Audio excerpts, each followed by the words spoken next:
Hello, Ivy here. This week's podcast is entitled Hate for Hire, UK Journalists' Legacy. Introduction.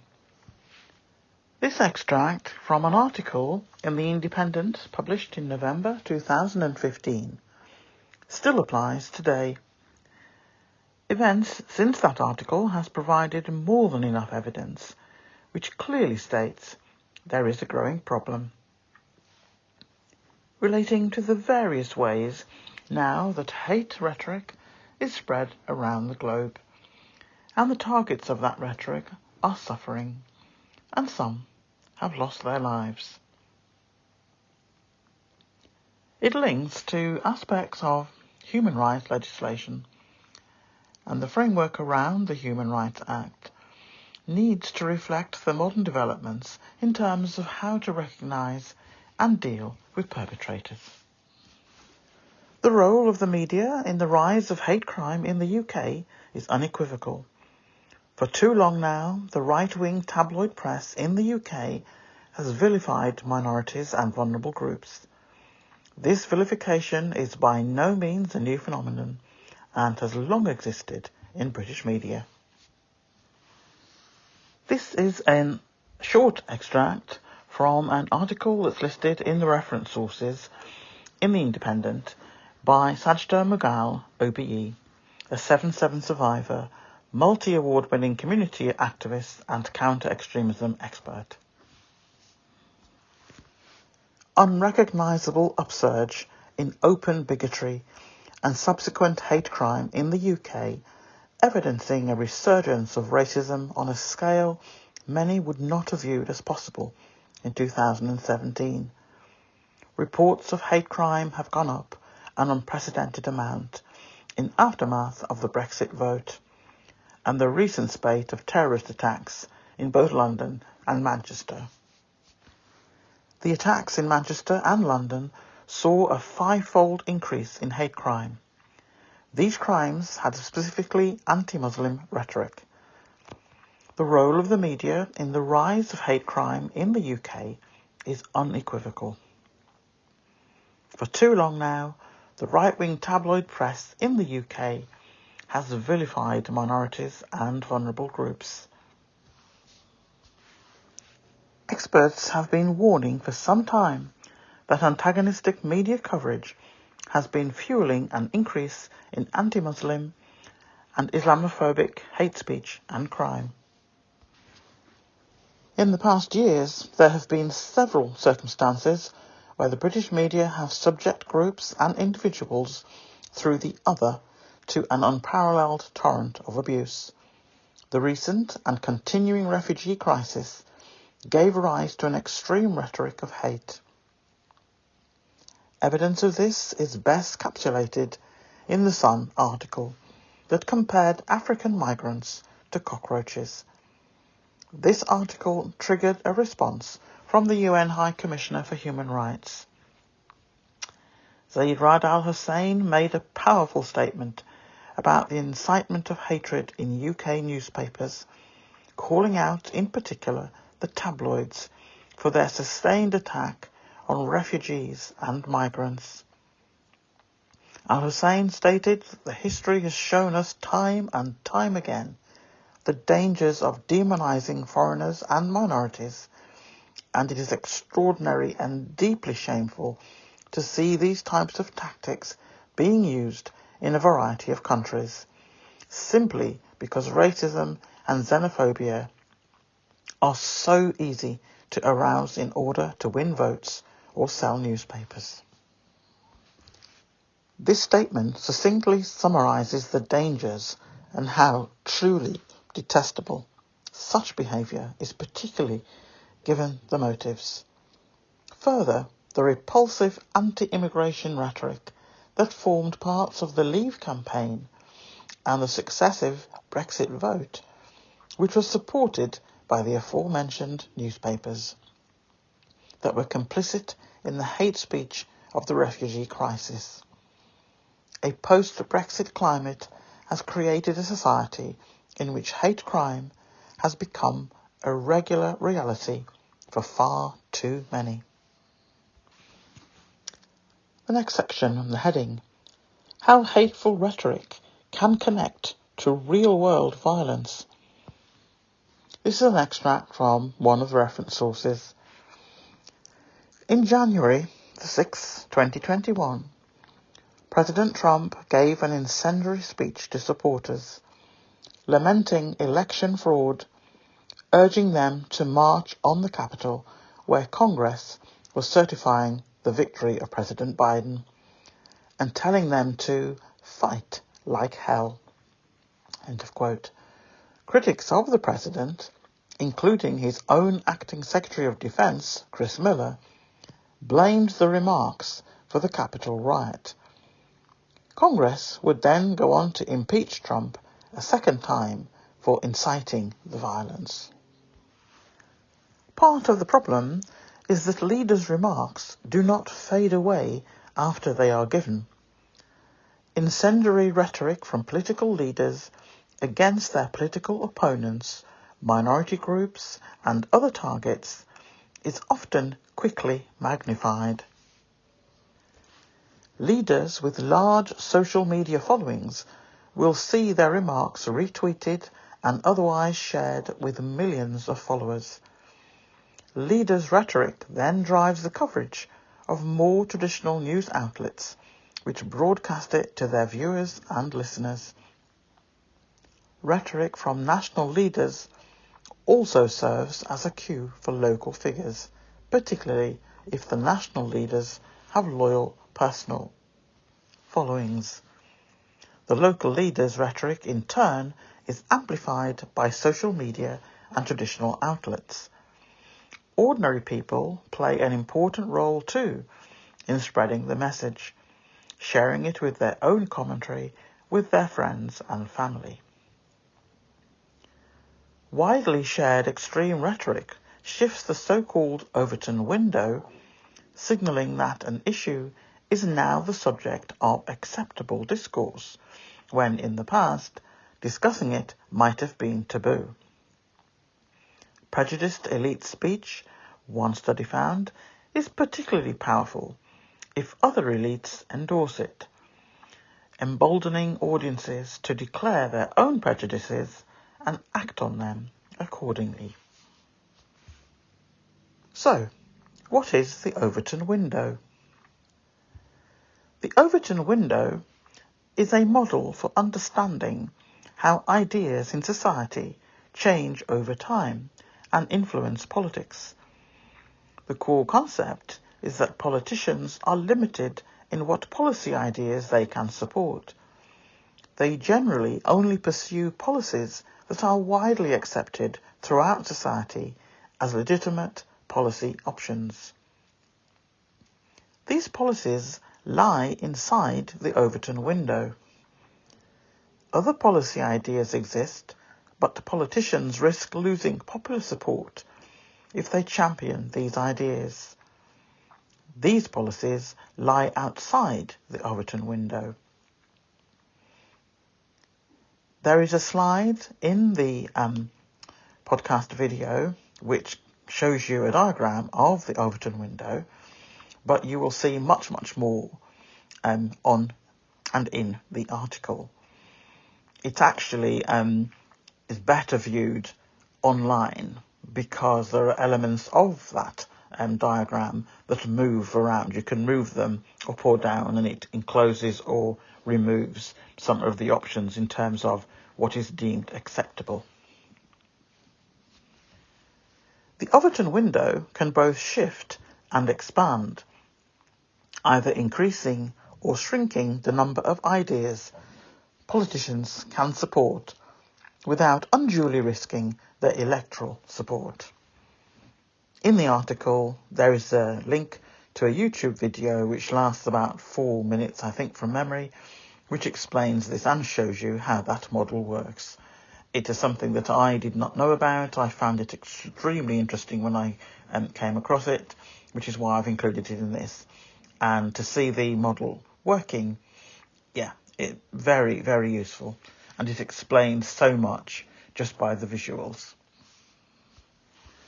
The Overton Window doesn't describe everything about how politics works, but it does describe one key thing. Politicians will not support whatever policy they choose, whenever they choose. Rather, they will only espouse policies that they believe do not hurt their electoral chances. And the range of policy options available to a politician are shaped by ideas, social movements, and shared norms and values within society. The next section, Meghan and Harry Netflix documentary, hit the raw nerve of tabloid prejudice. This section includes an extract from the article written by David Olusoga, who took part in the Netflix documentary. The full article is in the reference sources listed at the end of this article. As the couple carefully explained on camera, the telling of their own story in their own words is the purpose of the documentary. "Shouldn't people hear our story?" asked Meghan in the first episode. As David says, "As I appear on one of its talking head interviewees, I have found the past few days revelatory in a different way. Being caught in the series blowback is to be shown in bleak and granular detail how a 6-year campaign of tabloid abuse has left huge numbers of otherwise reasonable people both obsessed with and contemptuous towards a young couple they have never met. My Twitter feed is rarely pretty, but recent days have been particularly unappealing. A primordial soup of defensiveness, racism, misogyny, jingoism and whataboutery, garnished yesterday with an anti-Semitic conspiracy theory as a documentary's producer comes from a Jewish family." Race was only ever one element in the dismal catalogue of mistreatment Meghan has been subjected to, and it is only one element of this series. But what is said by the couple about race and racism in Britain is new and revelatory, in part because black people and their families so rarely choose to speak publicly about their personal experiences of racism. This reticence stems from the knowledge that there is always a price to be paid for doing so. That price is currently being extracted from Meghan and Harry by the British tabloids. Having recovered from their disappointment over the absence of headline-grabbing details, the papers launched their inevitable counter-attack, one that even by their standards was extraordinary in its scale and fury. The Daily Mail carried more than 20 pages on the documentary. The vindictiveness of the tabloids was last week dialed up to new levels, not simply because attacks on Meghan sell papers, but because the tabloids themselves have been called out by the Sussexes. Having lost touch with irony decades ago, the tabloids sought to refute the criticisms levelled against them by engaging in exactly the behaviours of which they stand accused. Shameless exaggeration, willful misinterpretation, misattribution, and at times incoherent fury, all the while maintaining their absolute refusal to even countenance the idea that race has any influence over their attitudes. From the moment Prince Harry and Meghan made their relationship known to the public in 2016, the message many Britons sent to her was clear. You aren't one of us, and you aren't welcome. Meghan, a biracial divorced American actress, was far from what many envisaged as a fairy tale match for a beloved member of the British royal family. While many in the UK welcomed her, the British tabloid media and a large swathe of the Twitterverse were not kind. The couple's announcement that they were distancing themselves from the royal family has been met with shock and anger by many in England and beyond. Suddenly, the message for Meghan has changed from "Why are you here?" to "Where do you think you're going?" The same mixed signals applied to the attendance at the forthcoming coronation, or as many of us regard it as the con-a-nation event. Months spent writing articles and TV media shows, spending every single weekday discussing why Meghan was not welcome at the coronation. Similar took place at the Queen's funeral, and I know that I am not alone, that the treatment of Meghan throughout that whole event was worse than disgraceful. It felt like those of us who supported her for supporting her husband could not breathe until we knew for certain that they had landed back in the USA. Even recently, it was painful to read so-called royal supporters openly talking about how wonderful it was to see the anxiety in Meghan's whole demeanour throughout the walkabout at the Queen's funeral, and that it was wonderful to see the Duchess of Cambridge visibly step into Meghan's space, with a view to intimidate. The poster of these tweets thought it was hilarious and uplifting to see. It is clear that the UK enjoy telling Meghan that she's not welcome, and to constantly say how much they loved her on her wedding day, and how much the UK paid for this and that, and then they derive some type of sick pleasure to know that the treatment of her caused such obvious distress to both Harry and Meghan. As for the coronation, that has had tremendous difficulty in arousing much interest around the world, or in the UK. Still, the gutter UK media were on daily doing polls, interviewing fellow right-wingers about this and that, and a myriad of body language experts from some unknown entity, who supposedly did their training, and the message was loud and clear, stating that Meghan was not welcome, and they did not want her to come.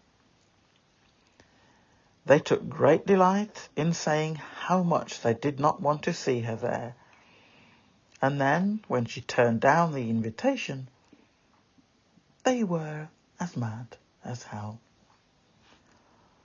Only British media could display such duality in terms of their output each day.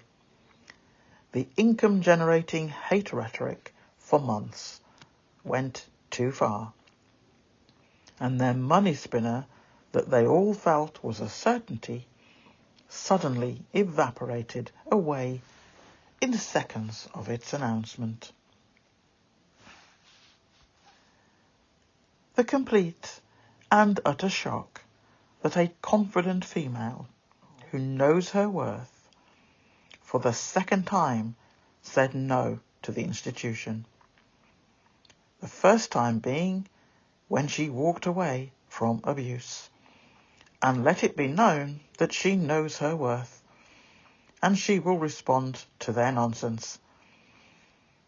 She is not so grateful to be part of that cartel and to give up her own agency. What so many people covet, regardless of how they may be treated, this fabulous strong lady said, "No thanks. You do you, and I will return to a better way of life and safety for my family, not to mention improvement in her mental health. This second refusal to be the sacrificial lamb at the event that was deliberately placed to happen on Harry and Meghan's eldest child's 4th birthday, assuming that despite all the don't come, we don't want you rhetoric, they truly believed that Meghan would place them above her child. An emoji to shake my head, if I had one.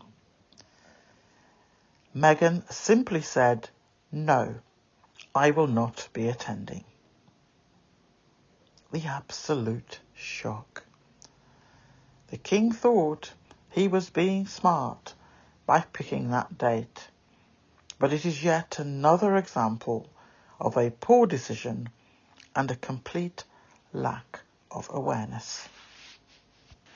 This next section is about white newsrooms, and this is a direct quote from an article, again in the reference sources, from CNN Business.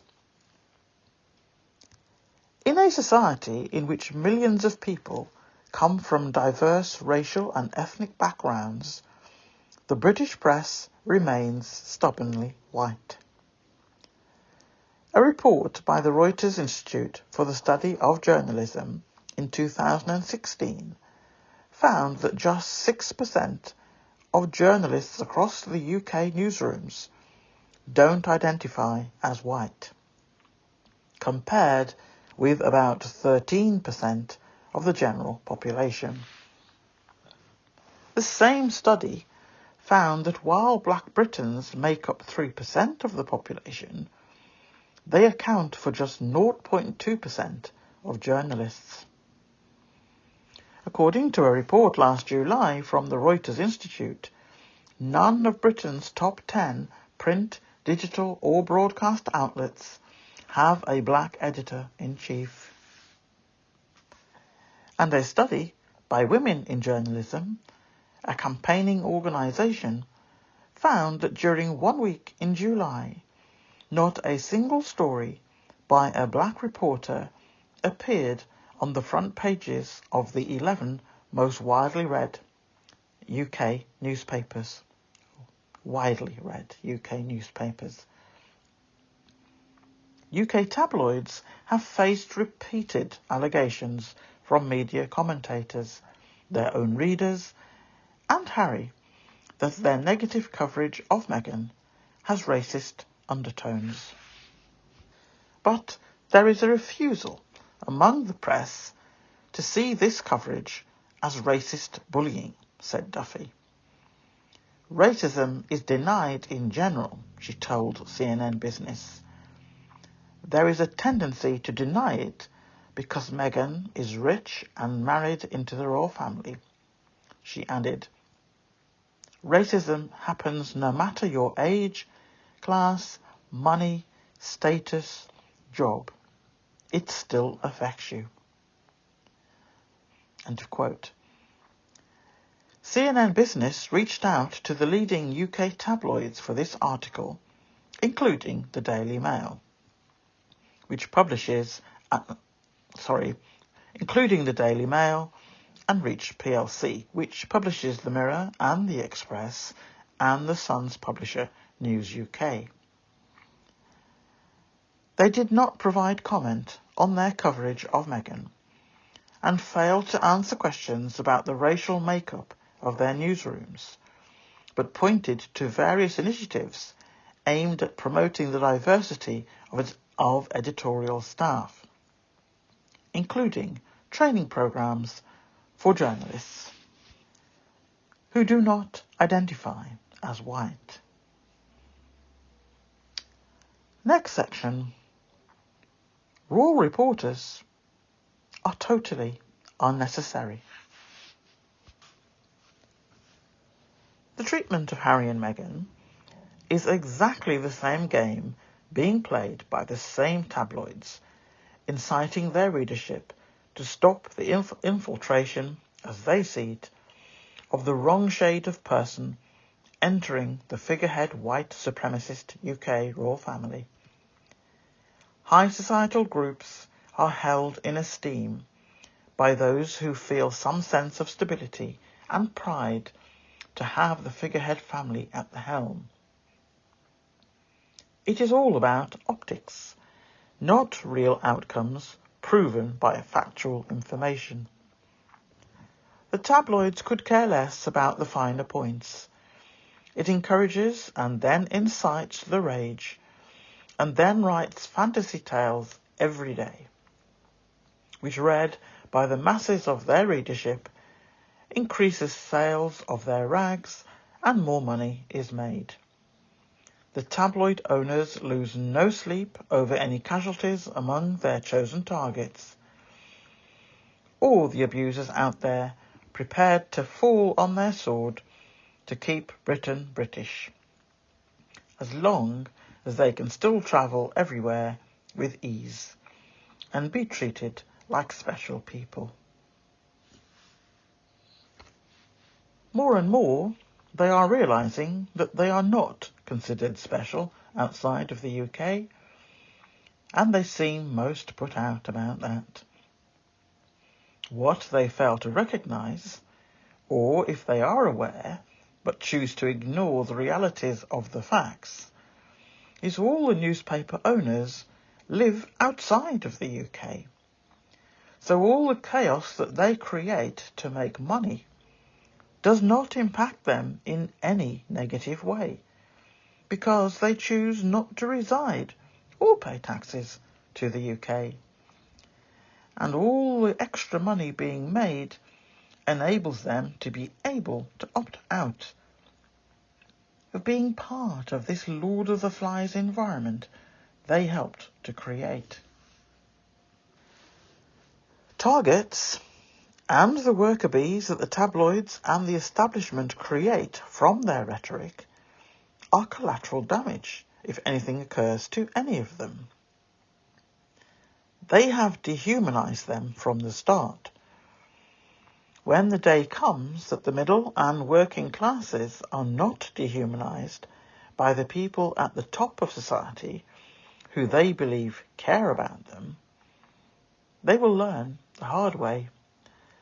And likewise, all the royal reporters who truly believe that the British royal family is their friend and that they are valuable to the royal family and vice versa, will also learn that painful lesson, that they are just worker bees to the hierarchy, and lose not a moment of sleep when any of you are made redundant. And that day is coming.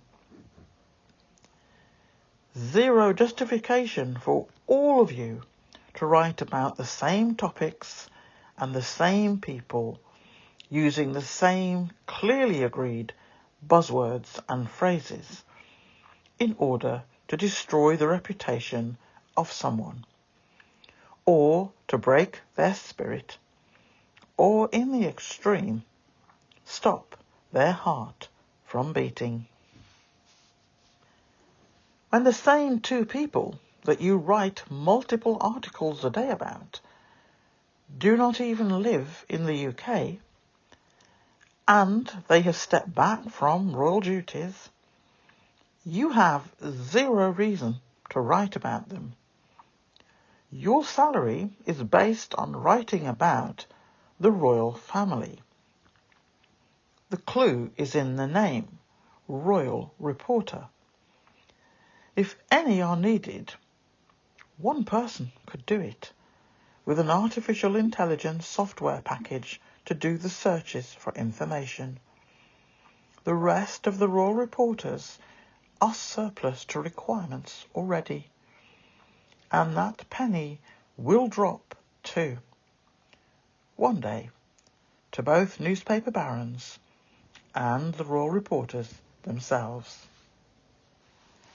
How you, and I mean royal reporters, can get up each morning and write the things that you do, knowing the damage you are trying to create is shameful. The repeat of this behaviour and relentless pursuit of your target is illegal, and one day that is another penny that will drop. And you will all realise that you are collateral damage to the newspaper industry. Good luck with that, because I, for one, will lose no sleep over that legal action when it comes. The comedy press badge that you all wear is a meaningless item and is no shield against what will one day come your way to most of you. The next section is headed up as hate models.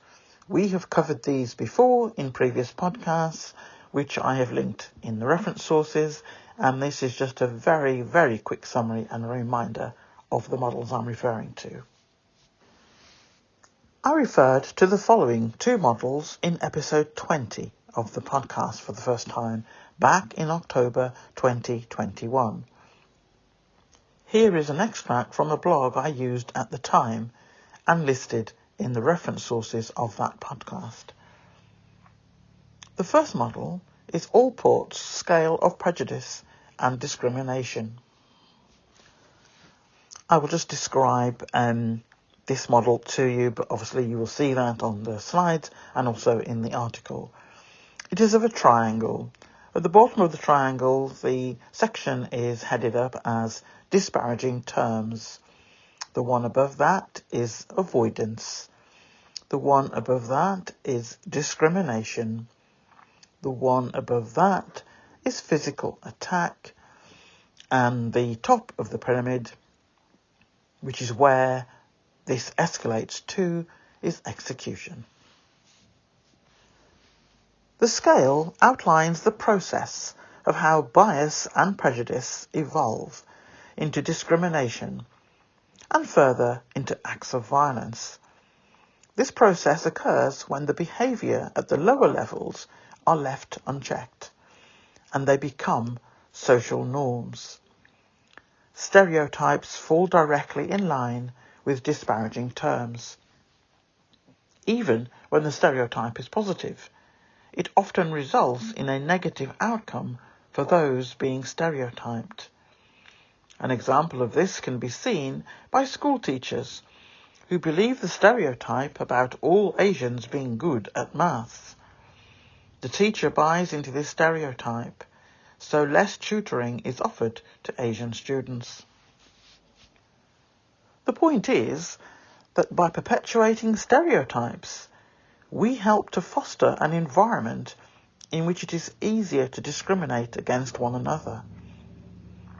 Once members of a group overcome any objections, be they personal or social, to discriminating against another group, it becomes easier for members of that group to graduate into the next higher level.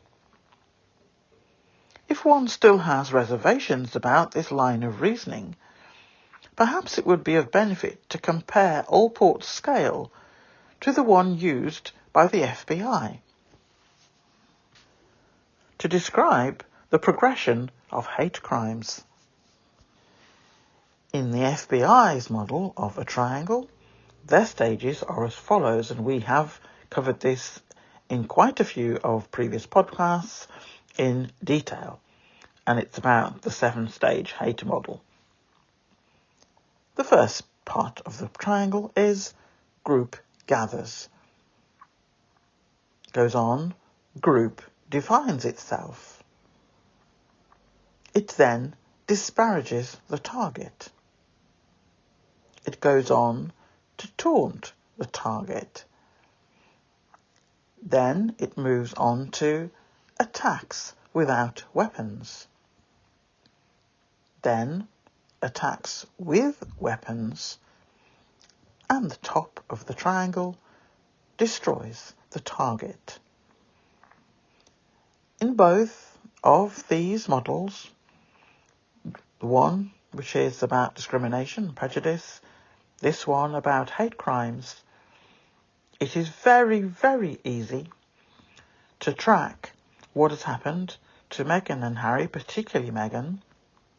It is also very easy to attribute several pieces of evidence in most of those boxes of things done or said, written about, all the things that we've said in recent months and certainly in this podcast about the words used, what's acceptable, what isn't, and what becomes acceptable over time. All of those stages, to varying degrees, you can map across to the experience over the last 6+ years of the treatment of Meghan and Harry, and as I said, Meghan in particular, because she is their main target and Harry is a target by default.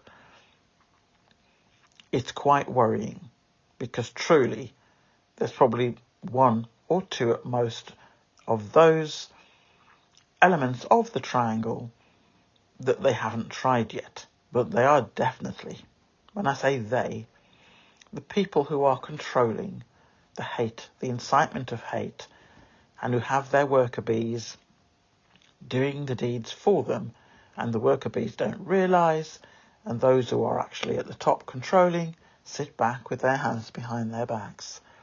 Their aim is to go for that top section of the triangle, both in terms of hate and how it's spread, the prejudice and how it's spread, the words, the rhetoric, all the things that we've covered in their newspaper articles, and the way they behave towards their target.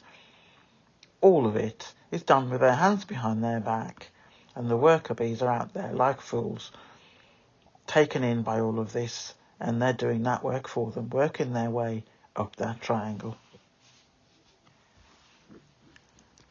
The progression is titled the 7-stage hate model and describes how hate groups form, progress into prejudicial behaviour before entering into violence. The similarity between this model and Allport's scale is evident. And another piece of evidence, in fact several pieces of evidence that has been collected over those years and by a number of members of the squad. There is a particular legend amongst Sussex supporters and who posts on social media and who does an immense amount of detailed work about activities of UK tabloids. Edward Hayward, he is an absolute legend, and I credit him for this small extract in terms of the figures, and you will see yourself in the article all of them in detail relating to this one particular date. There are several dates that Edward has done over the years, so this is just one, and it's a recent one. So credit to Edward for this and his continuous work on Twitter relating to calling people and organisations to account. This is part of a much wider piece of analysis carried out by Edward on the volume of articles written about the Duchess of Sussex in a 24-hour timescale by one tabloid. There are examples of similar outputs in the same time, same 24 hours, by the other UK tabloids. All of them are negative. More than proves the points above. As an aside, I did a similar exercise in 2018, and the figures were very similar. I published them in 2019 as part of a piece of work I was doing at the time. I stand by the title of this podcast and the article. Raw reporters earn more because of the level of engagement when they write negative articles about the most searched for person on the planet, which is Meghan. They have zero interest in writing about the actual royal family that they are paid to write about. It seems that the British royal family only receives positive articles every few days in return for information on the couple that the British royal family and its media chased out of the UK. The royal family have never had 25 articles written about them in a 24-hour period by all the tabloids combined. Never mind, just one. As Edward said, and there is a diagram in the article, it's too detailed to put up on one slide. If I can, I will do it on a number of slides, but it's in the article. And what Edward says is, this is what industrial scale hate-mongering looks like. All the stories below, attacking Meghan mainly, and Harry a bit, appeared on the Express website within the last 24 hours. 44 bile-filled rants in just one day. That's a pace of 16,000 attacks a year by one tabloid. The headlines are just so negative, so awful, in many, many cases deeply offensive. I'm not even going to read them out. There are 44 of them and they're disgusting, and that's just one of the tabloids. So that gives you an idea. You know, we're talking about just as it was 5-6 years ago, around 100 plus articles a day full of hate against one person. It's totally wrong. And I personally want all those tabloid reporters to be held accountable for the things they write for money. Definitely hate for hire. The danger to life and damage to mental health is beyond words in its seriousness and depravity for any institution or group to set out to destroy another person or people for income.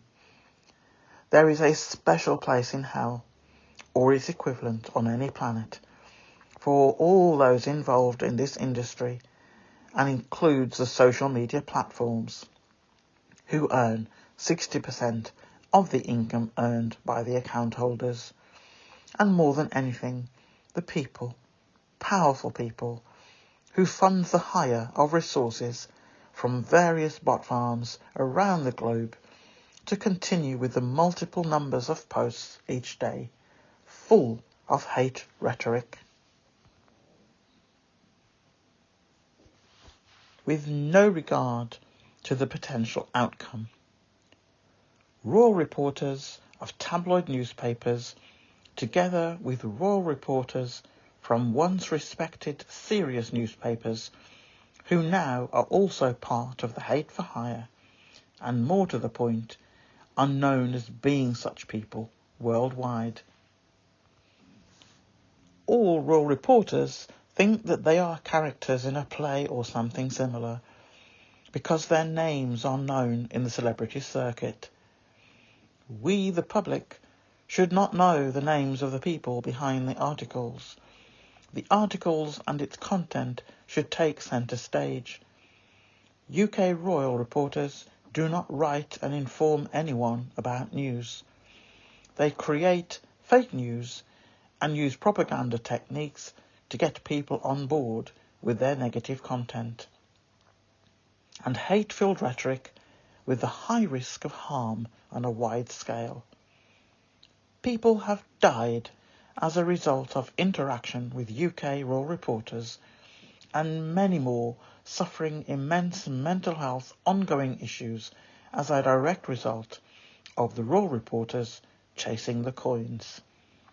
It is something that is a crucial element of the SGUK coercive control campaign, and it is a case study for the global victims of similar cruelty and control activities and their advocates to include in their experience in their country. The research centres that we have included in our campaign, together with specialist consultants and international legal advocates, this is worthy of your time to look into in far more detail. All the USA elected officials that I have contacted many times, and I know many others around the world have or will be contacting you all soon, together with elected officials from their own countries, with a view to you all protecting the people who voted for you in the first place. Lives are being lost or damaged by the acts of power organisations and their partnerships with those who act as the front line of attack, hiding behind press badges and words on their litter tray liners that they pass off as news publications. All of the high-profile individuals, we hope, will spread this information far and wide and get the conversations going with the organisations we listed as a starting point around the globe. This incitement of hate and putting lives at risk for dollars or pounds needs to be called what it is. The Duke and Duchess of Sussex represent all those who cannot afford the resources to fight their respective abusive actions, abusers' actions from powerful people around the globe. All of them, whether they are affluent or not, deserve protection under the law. Hate incitement is dangerous and cruel, and it is a crime. About time those responsible for the international human rights legislation and its enforcement need to do something, or step aside and let new people in who will do something. In the case of Meghan, the Duchess of Sussex, her human rights were violated for 3 years on UK soil, and is now into 3 years and counting now that she's back in her home country and state of USA, California. Abuse continues via online methods in a variety of ways. The delivery of abuse no longer requires the abuser to be in the same country. Enough is enough. No more lives to be lost, and action needs to be taken and people held to account for their dangerous and cruel activities. A press badge is not a shield. Owners of the said publications need to be held accountable too, but no tabloid journalist who has been involved in this illegal activity should be spared and allowed the excuse that they were doing their job. Supporters of the Sussexes have a rogues gallery of the vast number of people employed in the UK media industry, written and televised, who only speak about the Sussexes every single day, all hate-filled and with a voracious appetite to seek and destroy, and then find another victim when the current one stops breathing or stops earning them money. Yes, it is hate for hire, and will forever be the legacy of the UK royal reporters for at least the last 30 years. Shameful. This is an extract from CNN Entertainment. The reaction to Meghan trying to carve out a new life with her husband reinforces the stereotype of black women being destructive, divisive and unsatisfied, says Nasenja Burton, a professor at Emory University in Atlanta, who specialises in the intersection of race, class, gender and the media. Burton told CNN, "It's easy to see why black women have rallied around Meghan, because they see themselves in how she is being treated. People are cool with black women, as long as we all go along to get along," she said. "As soon as we start standing up for ourselves and saying, 'This is not working for me,' we become the problem." Having the audacity, because that's what it is, to exhibit self-sovereignty has always been a privilege reserved for men, especially white men, she told CNN. Yet here is Meghan exhibiting this audacity, and it's being pushed forward by a white man who happens to be her husband. Eubanks argues that Prince Harry presenting a united front with his spouse triggers people, because it places a white prince of royal blood and a black American woman commoner on equal footing. That sight doesn't sit well with everyone due to how they've been conditioned to view women and people of colour, whether they realise it or not. And to close this podcast, hate for hire is dangerous. When an employer's payment model requires employees to earn money by only operating in this way, then it puts each person against the rest of their colleagues. The very essence of that working environment then becomes such that the Overton model plays out in the workplace too, not just in society, outside of it. That's it for this week. I will speak to you all as usual in the comments on Sunday night and throughout the following week. Speak to you soon. Bye from me. Bye from Ivy. Bye.